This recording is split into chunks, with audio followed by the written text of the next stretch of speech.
किसानों का अनिश्चितकालीन धरना प्रदर्शन शुरू हो गया है। दोपहर में खरौला बारातघर से सैकड़ों किसान पैदल मार्च करते हुए सेक्टर 6 स्थित प्राधिकरण कार्यालय पहुंचे और बैरिकेडिंग तोड़कर धरना स्थल पर बैठ गए। इस दौरान किसानों और पुलिस प्रशासन के बीच हल्की नोकझोंक भी हुई। आपको बता दें कि किसानों की प्रमुख मांग है भूमि अधिग्रहण में उचित मुआवजा, विकसित प्लॉटों का आवंटन और बकाया दावों का निपटारा। अधिकारियों ने वार्ता का प्रस्ताव दिया, लेकिन किसानों ने स्पष्ट किया कि बातचीत धरना स्थल पर ही होगी।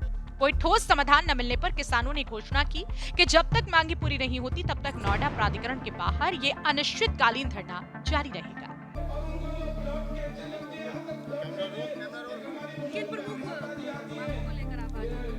आज जो हम यहाँ पर आंदोलन आए हैं, किसानों की जो प्रमुख मांगे हैं कि किसानों के घरों पर इसी सरकार में 2019 में किसानों की खतौनी से हटाकर किसानों के घरों पर नोएडा नाम दर्ज कर दिया गया है।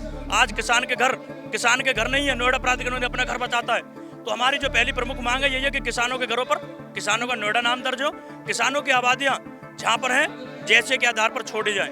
जो हमारी दूसरी प्रमुख मांग है, किसानों ने अपनी जमीन जो इनको दे दी विकास के लिए, हमें एक नक्शा 11 मिलता है जिसमें 90% पैसा किसान ने ले लिया और 10% पैसा हमने यहीं पर कटा दिया। किसानों से बोला गया कि 10% का आपको आबादी के लिए भूखंड दिया जाएगा, लेकिन वो इन्होंने अपनी बोर्ड मीटिंग में आके 5% कर दिया और आज उस 5% भूखंड के लिए भी किसान दर दर की ठोकरें खा रहा है। किसानों को वो 5% के भूखंड भी नहीं मिल रहे हैं। आए दिन पूंजीपतियों में जमीन बेची जा रही है और किसानों को सिर्फ बताई जाती है कि हमारे पास देने के लिए जमीन नहीं है। किसानों की तीसरी जो प्रमुख मांगे हैं, सन 76 से लेकर 97 के बीच में जो किसान कोटा स्कीम हुआ करती थी, उस किसान कोटा स्कीम के भी इन्होंने खत्म कर दिया है। इंडस्ट्री में किसानों का कोटा हुआ करता था, वो भी इन्होंने खत्म कर दिया है। आज आप गाँवों को देखिए, शहर की तर्ज पर इन्होंने गाँवों को स्लम में तब्दील कर दिया है। कोई सीवरेज इनकी कोई बढ़िया कंडीशन में नहीं है, कोई पानी की व्यवस्था नहीं है। सिर्फ ये गांव, ये प्राधिकरण भगवान भरोसे है। और मैं आज मीडिया बंधुओं के माध्यम से भी लखनऊ तक ये बात पहुंचाना चाहूंगा कि जिस संस्था को सुप्रीम कोर्ट ये कह चुका है कि नोएडा प्राधिकरण के आंख नाक कान से भ्रष्टाचार टपकता है, तो कहीं ना कहीं प्रदेश के मुखिया को इन संस्थाओं की सुध लेनी चाहिए। प्रदेश के मुखिया महीने में 5-5 दिन 5-5, 6-6 बार गौतम बुद्ध नगर में होते हैं। हमें सपने दिखाए जाते हैं कि गौतम बुद्ध नगर से हवाई जहाज उड़ेंगे, गौतम बुद्ध नगर में एयरपोर्ट उड़ेगा, लेकिन जमीनी हकीकत यही है कि हमारी माताएं बहनें, हमारे बड़े बुजुर्ग जिनकी 3-3 पीढ़ियां गुजर गई, वो आज आंदोलन में बैठे, धरने में बैठे। गौतम बुद्ध नगर की हकीकत यही है। यह आंदोलन अनिश्चितकालीन धरना प्रदर्शन है। जब तक किसानों की सभी मांगे नहीं मान ली जाती, यथावत यह आंदोलन ऐसे ही जारी रहेगा।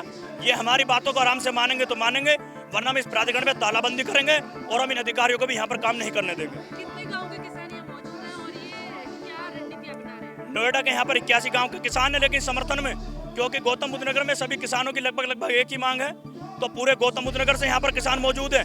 और प्रदेश से जहाँ पर हमारा संगठन है, चाहे वो मेरठ के किसान हो, सिकंदराबाद के किसान हो, जेवर से किसान हो, सभी किसान यहाँ पर मौजूद हैं। और अगर ये नहीं मानते तो हम जल्दी एक महापंचायत बुलाएंगे जिसमें सभी प्रदेशों से किसान बुलाए जाएंगे और एक महापंचायत करके हम दिल्ली कूच करने के लिए भी स्वतंत्र हैं। क्या किसी से भी बात हुई है प्रशासन से? अभी प्रशासन ने हमें सीओ साहब से वार्ता करने के लिए बोला है, लेकिन अभी इसमें हमारी कमेटी बैठकर निर्णय लेगी, क्योंकि सीओ साहब पे यहाँ के किसानों को कोई भरोसा नहीं है, क्योंकि वो किसानों से बात नहीं करना चाहते। पूर्व में अभी 30 जुलाई को जो हमने आंदोलन करा, किसानों को जो आश्वासन पुलिस के माध्यम से दिया गया कि आपकी वार्ता सीओ साहब से करा के सभी समस्याओं का हल कराया जाएगा, लेकिन सीओ साहब के पास समय नहीं है। अगर सीओ साहब के पास भी किसानों से वार्ता करने का समय नहीं है, तो किसान भी आज यहाँ से बहिष्कार करते हैं। हमें भी सीओ साहब से वार्ता करने की कोई खुशी नहीं है।